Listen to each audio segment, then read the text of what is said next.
आपलं स्वागत. पाहूयात आजच्या ताज्या घडामोडी. आजच्या राजकारणात थोर समाजसुधारक आणि युगपुरुषांचा इतिहास विकृत करून चुकीची माहिती समाजात पसरवली जात आहे. त्यामुळे छत्रपती शिवाजी महाराजांचा आदर्श गनिमिकावा, स्वराज्य निर्मितीतील कार्य आणि सर्व समाजातील मावळ्यांचे योगदान नव्या पिढीसमोर सत्य स्वरूपात मांडणे ही काळाची गरज आहे, असे प्रतिपादन राज्याचे माजी मंत्री तथा कलगटकीचे आमदार संतोष लाड यांनी केले. इंगळी तालुका चिकोडी येथील लोकवर्गणीतून उभारण्यात आलेल्या छत्रपती शिवाजी महाराजांच्या अश्वारूढ पुतळ्याच्या अनावरण सोहळ्यात ते उद्घाटक म्हणून बोलत होते. कार्यक्रमाच्या अध्यक्षस्थानी विधान परिषदेचे सदस्य व दिल्ली विशेष प्रतिनिधी आमदार प्रकाश हुक्केरी होते. श्रीशैल पीठाचे जगद्गुरू डॉक्टर चन्नसिद्धराम पंडिताराध्य शिवाचार्य महास्वामीजी व बेंगळूर येथील गवीपूर गोसावी आश्रम मंजुनाथ आरती महास्वामीजी यांचे दिव्य सानिध्य लाभले. यावेळी खासदार प्रियंका जारकीहोळी, आमदार गणेश हुक्केरी, पद्मश्री डॉक्टर प्रभाकर कोरे, माजी मंत्री श्रीमंत तात्या पाटील, माजी आमदार अजितसिंह निंबाळकर, महांतेश कवटगिमठ, कल्लापण्णा मग्गेनावर, सुप्रिया पाटील, रोहन घाडगे, गणपतराव पाटील, रघुनाथराव पाटील, मोहन जाधव, ज्योतिराम यादव, अण्णासाहेब शिंदे, गणपती धबाडे यांच्यासह अनेक मान्यवर उपस्थित होते. संतोष लाड म्हणाले, छत्रपती शिवाजी महाराजांनी सर्व समाजाला समान न्याय देत महिलांचा सन्मान राखला आणि अन्यायाविरुद्ध लढत स्वराज्याची स्थापना केली. त्यांच्या विचारांची आजच्या समाजाला नितांत गरज आहे. व्यसनाधीनतेकडे झुकणाऱ्या युवकांना योग्य दिशा देण्यासाठी शिवरायांचा आदर्श घराघरात रुजवणे आवश्यक आहे. समाजातील आर्थिकदृष्ट्या दुर्बल घटकांच्या उन्नतीसाठी शिक्षण, संघटन आणि सहकार्याची भावना जोपासली पाहिजे, असेही त्यांनी सांगितले. आमदार गणेश हुक्केरी यांनी चिकोडी सदलगा मतदारसंघातील सर्व समाजाच्या विकासासाठी सातत्याने प्रयत्न सुरू असल्याचे सांगत शिवरायांच्या सर्व समावेशक विचारांवरच आपले कार्य सुरू असल्याचे नमूद केले. आमदार प्रकाश हुक्केरी, खासदार प्रियंका जारकीहोळी, सुप्रिया पाटील, श्रीमंत तात्या पाटील, महांतेश कवटगिमठ, डॉक्टर प्रकाश जाधव यांनीही मनोगते व्यक्त केली. या कार्यक्रमात शिवरायांच्या पुतळ्यासाठी योगदान देणाऱ्या कार्यकर्त्यांचा तसेच पुतळ्याचे शिल्पकार सुनील पाटील यांचा सत्कार करण्यात आला. इंगळीसह चिकोडी, अथणी, रायबाग, कागवाड, निपाणी आणि सीमा भागातील हजारो शिवभक्त व महिलांची मोठी उपस्थिती होती. स्वागत राजाराम माने यांनी, प्रास्ताविक शंकर पवार यांनी, सूत्रसंचालन प्राध्यापक शिरगावकर यांनी तर आभार BR यादव यांनी मांडले. SB न्यूजसाठी इंगळीहून राजू कोळी.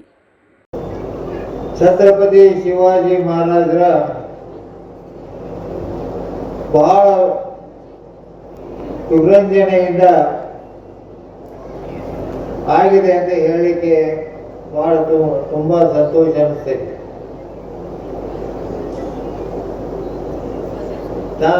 ನಾನು ಈ ಭಾಗದ ಶಾಸಕನಾದ ಮೇಲೆ ಇಂಗಳಿ ಗ್ರಾಮಕ್ಕೆ ಬಂದಾಗ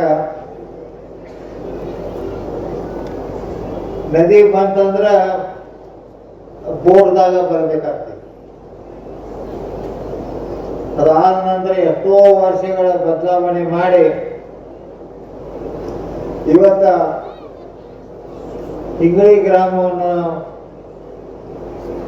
ಸುಧಾರಣೆಯನ್ನು ಮಾಡಿದೀವಿ ಅಂತ ಹೇಳಿಕೆ ತುಂಬಾ ನನಗಾಗಲಿ ಗಣೇಶ್ ಹುಕ್ಕೇರಿ ಅವರಿಗಾಗಲಿ ಸಂತೋಷ ಅನ್ನಿಸ್ತೈತಿ. ಸುಮಾರು 2 ಕೋಟಿ ರೂಪಾಯಿ ಖರ್ಚು ಮಾಡಿ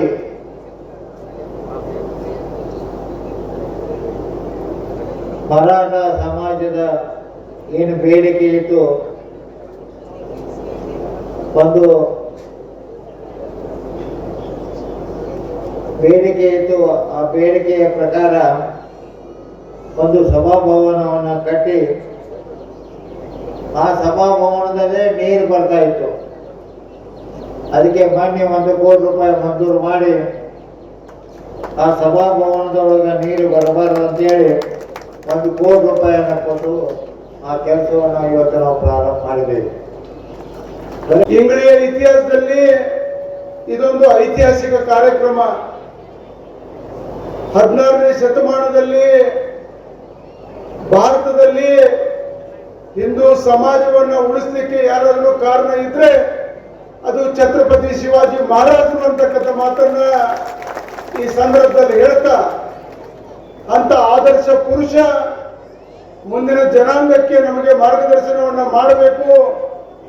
ಮುಂದಿನ ಯುವಕರು ಛತ್ರಪತಿ ಶಿವಾಜಿ ಮಹಾರಾಜರ ಆದರ್ಶವನ್ನ ಮುಂದಿಟ್ಟುಕೊಂಡು ಜೀವನವನ್ನು ಮಾಡಬೇಕು ಅಂತಕ್ಕಂಥ ಹಿನ್ನೆಲೆಯಲ್ಲಿ ಇಂಥ ಮಹಾನ್ ನಾಯಕರ ಪೂರ್ಣಾಕೃತಿಯ ಪುತ್ಥಳಿ ಇವತ್ತು ಲೋಕಾರ್ಪಣೆಗೊಂಡಿದೆ. ನಾನು ಈ ಸಂದರ್ಭದಲ್ಲಿ ಶಾಸಕರಾಗಿರ್ತಕ್ಕಂಥ ಗಣೇಶ್ ಹುಕ್ಕೇರಿ ಅವರಿಗೆ ವಿಶೇಷವಾಗಿ ಧನ್ಯವಾದಗಳನ್ನ ಹೇಳ್ತಾ ಅದರ ಜೊತೆಗೆ ಕೈ ಜೋಡಿಸಿರ್ತಕ್ಕಂಥ ಎಲ್ಲ ಸಮಾಜದ ಬಾಂಧವರಿಗೆ ಧನ್ಯವಾದಗಳನ್ನ ಅಭಿನಂದನೆಗಳನ್ನ ಹೇಳಿಕೆ ನಾನು ಬಯಸ್ತಾ ಇದ್ದೀನಿ. ಬಂಧುಗಳೇ, ಶಿವಾಜಿ ಮಹಾರಾಜರ ಇತಿಹಾಸ ಬರೀ ಮರಾಠ ಸಮಾಜಕ್ಕೆ ಅಷ್ಟೇ ಅಲ್ಲ, ಭಾರತ ದೇಶದಲ್ಲಿರ್ತಕ್ಕಂಥ ಹಿಂದೂ ಸಮಾಜದ ಎಲ್ಲ ಜನರಿಗೆ ಶಿವಾಜಿ ಮಹಾರಾಜರು ಆದರ್ಶ ಅಂತಕ್ಕಂಥ ಮಾತನ್ನ ಹೇಳಿಕೆ ನಾನು ಬಯಸ್ತಾ ಇದ್ದೀನಿ. ಎಲ್ಲ ಮಾಧ್ಯಮ ಮಿತ್ರರು ಕೂಡ ತಮಗೆ ನಮನಗಳು ಸಲ್ಲಿಸ್ತೇನೆ. ಇವತ್ತು ಐತಿಹಾಸಿಕ ದಿನ. ಛತ್ರಪತಿ ಶಿವಾಜಿ ಮಹಾರಾಜರು ಮಹಾನ್ ಯುಗ ಪುರುಷ. ಅವರ ಅಸ್ಮಿತೆ ಮತ್ತು ಸ್ವಾಭಿಮಾನವನ್ನು ನಾವೆಲ್ಲರೂ ಇವತ್ತು ಸ್ಮರಿಸಬೇಕು.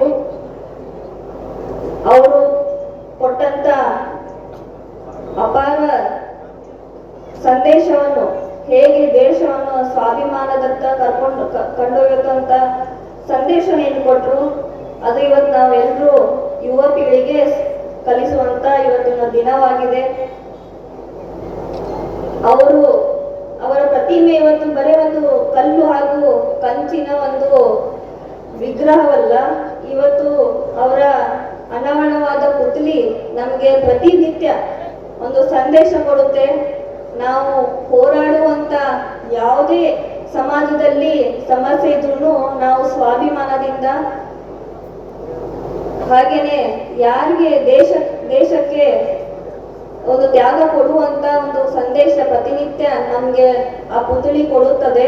ಹಾಗೇನೆ ನಾನು ಹೇಳಿದಾಗೆ ಯುವ पीಳಿಗೆ ಒಂದು ದೊಡ್ಡ ಸಂದೇಶವಾಗುತ್ತೆ. ಆಗಿನ काळाದಲ್ಲಿ आपण जसं केलं प्रकाशनाने, त्याच पद्धतीने शिवाजी महाराजांनी जसं रयतेसाठी राज्य चालवलं तसंच लोकांच्यासाठी राज्य चालवण्याचं काम प्रकाश हुक्केरी व गणेश अण्णांनी केलेलं आहे. टीम वर्क असू दे, दूरदृष्टी असू दे, टाइम मॅनेजमेंट, योग्य सहकार्यांची निवड करणे, दीर्घकालीन विचार, आजचा विचार न करता पुढे आपल्याला काय उपयोगी येईल या सगळ्याचा विचार करणे, शांततेत निर्णय घेतले, कुठल्याही घाई गडबडीनं, कुठल्याही समाजाबद्दल द्वेष न करता शांततेत निर्णय घेणे, छोट्या छोट्या गोष्टीतून सुरुवात करणे. त्याचबरोबर लाडसाहेबांचं सांगायचं तर आम्हाला ज्याप्रमाणे नेतृत्व छत्रपती शिवाजी किंवा संभाजी महाराजांचं लाभलं, त्याच पद्धतीनं आजच्या काळामध्ये संतोष लाड हे आहेत. कारण ज्यावेळी कर्नाटकामध्ये आपल्या सरकारवर असू दे किंवा आपल्या लोकांच्यावर संकट येते, मी पूर्वी सुद्धा निपाणीमध्ये सांगितलं होतं, ज्या वेळेला पुलवामाला हल्ला झाला, सगळ्यांनी राजकीय नेत्यांनी आपले प्रतिनिधी पाठवून दिलं, म्हणजे लोकप्रतिनिधी कुणीही गेले नव्हते. तर आमच्या काँग्रेसमधून लाड साहेब गेले होते आणि तिथील आपल्या सर्व कर्नाटकातील सर्व लोकांना व्यवस्थित घेऊन 5 रेस्क्यू त्यांनी पूर्ण केलेले आहेत आणि सर्वांना घेऊन इथे त्यांनी व्यवस्थित त्यांच्या स्वतःचा खर्चाने इथे घेऊन आला. त्याबद्दल मी त्यांचे आभार मानते.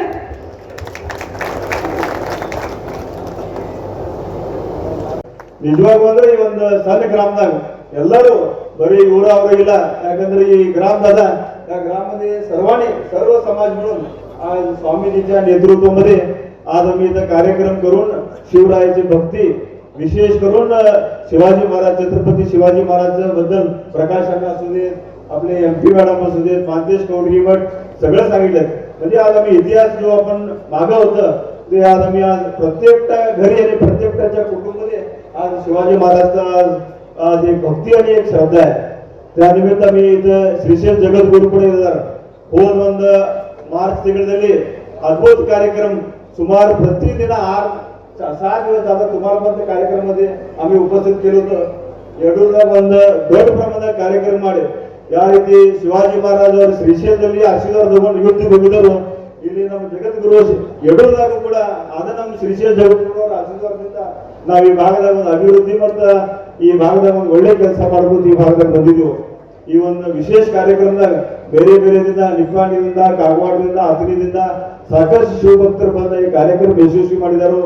ವಿಶೇಷವಾಗಿ ನಾ ಎಲ್ಲ ಸದಸ್ಯರು ಸುಮಾರು ಒಂದು 15 ದಿವಸ ಕಾರ್ಡ್ ಆಗಲಿ, ಪೆಂಡಾಲ್ ಆಗಲಿ, ಊಟದ ವ್ಯವಸ್ಥೆ ಆಗಲಿ, ರಮೇಶ್ ಬಾವರಿ ಕುಂದಾಗರ ಊಟದ 10,000 ಮಂದಿ ಬಂದರೂ ಕೂಡ ನಾವು ಊಟದ ವ್ಯವಸ್ಥೆ ಮಾಡ್ತೀವಿ ಅಂತ ಅವ್ರು ಹೇಳಿದರು. ನಾ ಈ ಸಂದರ್ಭದಾಗ ಈ ಸಮಾಜದವ್ರು ಯಾವತ್ತು ಈಗ ಹೇಳಿದ್ರು ಸಮಾಜಿಗೆ ಏನಾರ ಕೊರತೆ ಐತಿ ಅದ್ರ ಸಮಾಜಕ್ಕೆ ಏನೂ ಕೊರತೆ ಇಲ್ಲ. ಅನಿಲ್ ಪಾಟೀಲ್, ರಾಮ ಮಾನೆ, ನಮ್ಮ ಪಾಟೀಲ ಇಂಥವ್ರೆಲ್ಲ ಈ ಸಮಾಜಕ್ಕೆ ಒಂದು ದೊಡ್ಡ ಕೂಡಿಗೆ ಅದಾರ. ನಿಜವಾಗೂ ನಮ್ಮ ಮಂತಾಲ್ ಶಿವಾಜಿ ಮಹಾರಾಜರ ಒಂದು ಏನ್ ಇತಿಹಾಸ ಬರೆದಿದ್ದಾರೆ, ಅವ್ರೇನ್ ಇವತ್ತ ಇಡೀ ವಿಶ್ವದಾಗ ಶಿವಾಜಿ ಮಹಾರಾಜ ಅವ್ರು ಏನ್ ಇವತ್ತು ಒಂದು ಮಾರ್ಗದರ್ಶನ ಮಾಡಿದ್ದಾರೆ ಪ್ರಕಾಶನ್ನ. ನಾವು ಕೂಡ ಅದು ಒಂದು ಮಾರ್ಗದರ್ಶನದಲ್ಲಿ ಈ ಭಾಗದಾಗ ಒಂದು ಹೆಣ್ಮಕ್ಳ ಬಗ್ಗೆ ಸುರಕ್ಷೆ ಆಗಲಿ, ಇವತ್ತ ರೈತರ ಬಗ್ಗೆ ಕಾಳಜಿ ಹಿಡಿದ ನಾವು ಈ ಭಾಗದಾಗ ಕೆಲಸ ಮಾಡಾಗಿದ್ದೀವಿ. ಈ ಕಾರ್ಯಕ್ರಮ ಯಶಸ್ವಿಯಾಗ ದಾದಾನ ಈ ಸಂದರ್ಭದಲ್ಲಿ ಇನ್ನೊಮ್ಮೆ ನಮ್ಮ ಪರವಾಗಿ ದೊಡ್ಡ ಚಪ್ಪಾಳಿ ಕೊಟ್ಟ ಅವ್ರು ಈ ಸಂದರ್ಭದಲ್ಲಿ ಮುಂದಿನ ವ್ಯಕ್ತಿ ಅವ್ರು ಮಾತಾಡ್ಬೇಕಂತ ಅವ್ರಿಗೆ ಅವಕಾಶ ಮಾಡ್ತಾರೆ. ಧನ್ಯವಾದಗಳು ಗಣೇಶಣ್ಣ ಅವರೇ. ಛತ್ರಪತಿ ಶಿವಾಜಿ ಮಹಾರಾಜರು ಯುದ್ಧದಲ್ಲಿ ಗೆದ್ದ ನಂತರ ಬಹಳಷ್ಟು ಉದಾಹರಣೆಗಳು ಇದ್ದಾವೆ. ಅವರು ಮಾಡಿದಂತ ಯುದ್ಧದಲ್ಲಿ ಮನೆ ರ್ಯಾನ್ಸ್ಯಾಕ್ ಮಾಡಿದಾಗಿರ್ಲಿ, ಮನೆ ಒಳಗೆ ಹೋಗಿ ದೌರ್ಜನ್ಯ ಮಾಡಿದಾಗಿರ್ಲಿ, ಹೆಣ್ಮಕ್ಳಿಗೆ ತೊಂದರೆ ಕೊಟ್ಟಿರ್ತಕ್ಕಂಥದ್ದು ಇತಿಹಾಸದಲ್ಲಿಲ್ಲ. ಅದಕ್ಕೆ ಇವತ್ತು ನಾವು ಛತ್ರಪತಿ ಶಿವಾಜಿ ಮಹಾರಾಜನ ಅನಿಸ್ತೀವಿ. ನಾವು ನಮ್ಮ ಮಕ್ಕಳಿಗೆ ಏನ್ ಹೇಳ್ಕೊಡ್ಬೇಕು? ಬರೇ ಛತ್ರಪತಿ ಶಿವಾಜಿ ಮಹಾರಾಜ್ ಅಂದ್ರೆ ಮುಸಲ್ಮಾನ ವಿರುದ್ಧ ಅಂತ ಹೇಳಿ ನಮ್ಮ ಮಕ್ಕಳಿಗೆ ಕಲಿಸಿದ್ರೆ ಆಗೋದಿಲ್ಲ. ಅವರು ವಿಚಾರಗಳನ್ನ, ಅವ್ರು ಮಾಡಿರ್ತಕ್ಕಂಥ ಪರಿಶ್ರಮಗಳನ್ನ ಇವತ್ತು ಛತ್ರಪತಿ ಶಿವಾಜಿ ಮಹಾರಾಜರ ಸೈನ್ಯದಲ್ಲಿ ಮುಸಲ್ಮಾನರು ಇರ್ಲಿಲ್ವಾ ಸೈನಿಕರು? ಇದೇ ಕೊಲ್ಲಾಪುರದಲ್ಲಿ ಹೋಗ್ಲಿ ಸುಮಾರು 60,000ಕ್ಕೂ ಹೆಚ್ಚು ಸೈನಿಕರು ಮುಸಲ್ಮಾನರಿದ್ರು. ಯಾರು ಹಿಂದೂ ರಾಜಗಳು ಛತ್ರಪತಿ ಶಿವಾಜಿ ಮಹಾರಾಜ ವಿರುದ್ಧ ಹೋರಾಟ ಮಾಡಿಲ್ವಾ? ಯಾವ ಹಿಂದೂ ರಾಜಗಳು ಮುಘಲ್ ರಾಜ ಜೊತೆ ಹೊಂದಾಣಿಕೆ ಮಾಡ್ಕೊಂಡಿರ್ಲಿಲ್ವಾ? ಛತ್ರಪತಿ ಶಿವಾಜಿ ಮಹಾರಾಜ ಅವಧಿ ಎಷ್ಟಿದೆ? ಛತ್ರಪತಿ ಶಿವಾಜಿ ಮಹಾರಾಜರ ಅವಧಿ 50 ವರ್ಷದ ಅವಧಿ ಇದೆ. 50 ವರ್ಷದ ಅವಧಿ ನಾವು ಒಬ್ಬರೇ ಇರೋದ ವಿರುದ್ಧವಾಗಿ? ನಮಗಷ್ಟೇ ಅನೇಕ ಕಟ್ಟಿಬಿಡೋದ ಮುಸ್ಲಿಂ ವಿರೋಧಿ ಅಂತ ಹೇಳಿ? ಯಾಕಿದು? ಇದರಲ್ಲಿ ನಿಮಗೇನು ಅನುಕೂಲ ಆಗತ್ತೆ ಅವ್ರು ಹೇಳ್ಕೊಳ್ಳಿ, ಅದು ನನಗೆ ಸಂಬಂಧ ಇಲ್ಲ. ಆದ್ರೆ ಛತ್ರಪತಿ ಶಿವಾಜಿ ಮಹಾರಾಜರು ಇಡೀ ಪ್ರಪಂಚಕ್ಕೆ ಆದರ್ಶವಾದಿ ಅಂತ ರಾಜ. ಅದ್ರಾಗ ಏನ್ ಹೇಳೋ ಪ್ರಶ್ನೆನೇ ಇಲ್ಲ. ನೀವು ರಾಜಕೀಯವಾಗಿ ಇದನ್ನು ಹೇಳ್ಕೊಳ್ಳಿ, ಆದ್ರೆ ಛತ್ರಪತಿ ಶಿವಾಜಿ ಮಹಾರಾಜರ ಬಗ್ಗೆ ತಪ್ಪು ಹೇಳೋದನ್ನ ಎಲ್ಲ ಕಡೆ ನೀವು ನಿಂದಿಸಬೇಕು ಅಂತ ಹೇಳಿ ನಿಮಗೊಂದು ಮಾತನ್ನು ಹೇಳ್ತೀನಿ. ಬಾಬಾ ಸಾಹೇಬ್ ಅಂಬೇಡ್ಕರ್ ಛತ್ರಪತಿ ಶಿವಾಜಿ ಮಹಾರಾಜರ ಬಗ್ಗೆ ಬರೀತಾರೆ. ಏನಂತ ಬರೆದಿದ್ದಾರೆ ಓದ್ಕೊಂಡು ನೋಡಿ. ಬಾಬಾ ಸಾಹೇಬ್ ಅಂಬೇಡ್ಕರ್ ಅವರು 36 ಡಿಗ್ರಿ ಹೊಂದಿರತಕ್ಕಂಥವ್ರು. 1916 ಇಸ್ವಿಯಲ್ಲಿ ಆಂಥ್ರೋಪಾಲಜಿ ಬಗ್ಗೆ ಸ್ಟಡಿ ಮಾಡಿರ್ತಕ್ಕಂಥ ಧೀಮಂತ ನಾಯಕ. 54 ಸಬ್ಜೆಕ್ಟ್, 11 ಲ್ಯಾಂಗ್ವೇಜ್ಗಳು ಕಲಿತು 36 ಡಿಗ್ರಿ ಓದಿರ್ತಕ್ಕಂಥ ದೊಡ್ಡ ವಿದ್ವಾಂಸ. ಎಲ್ಲ ವಚನಗಳನ್ನ ಹಿಡಿದು, ಭಗವದ್ಗೀತೆ ಹಿಡಿದು, ಬೈಬಲ್ ಹಿಡಿದು, ರಾಮಾಯಣ ಹಿಡಿದು ಎಲ್ಲ ಓದಿರ್ತಕ್ಕಂಥ विद्वांस ಯಾವ ರಾಜ ಬಗ್ಗೆನೂ ಮಾತನಾಡೋದಲ್ಲ. राजकीय सामाजिक आर्थिक असा सर्व घडामोडींचा आढावा पाहायला विसरू नका SB न्यूज चॅनल आणि नक्कीच सबस्क्राइब करा.